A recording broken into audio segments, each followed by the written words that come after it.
Kisah nyata keajaiban doa. Ayo kita cari tahu. Dikisahkan ada seorang ulama atau syekh sedang melakukan perjalanan ceramah dari Iskandaria ke Mesir. Sampai di Mesir sekitar jam 2 pagi dan kebetulan pesawat yang ia akan tumpangi akan berangkat subuh untuk ke Jeddah. Kemudian ia meminta izin di salah satu masjid yang ia tempati untuk bermalam di situ. Ketika ia masuk masjid, ia melihat masjid sangat terang sekali.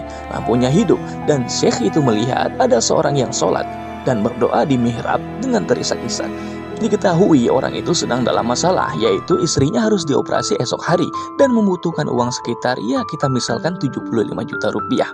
Ringkas cerita, sampai subuh tiba, syekh ini dimohonkan oleh jemaah masjid untuk menjadi imam subuh, yang padahal ketika itu ia sangat kelelahan. Qadarullah, ada salah seorang jemaahnya syekh ini yang kebetulan pengusaha, tinggal di sebuah apartemen dekat masjid dan mengenal suara syekh ini, dan akhirnya sholat subuh di masjid tempat syekh ini sholat.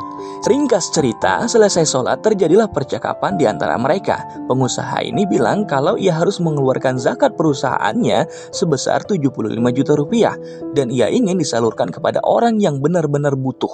Akhirnya dipanggillah orang yang berdoa tadi oleh syekh ini dan menceritakan semua permasalahan kepada pengusaha ini. Ya, dikisahkan semualah sama orang yang berdoa ini kepada pengusaha ini bahwa ia butuh uang untuk operasi istrinya sekitar 75 juta dan seterusnya. Dan pada saat itu terjadilah momen haru dan seketika itu pria itu menangis. Lalu tiba-tiba orang yang berdoa ini langsung melupakan syekh dan pengusaha ini dan berkata, "Ya Allah, aku mencintaimu."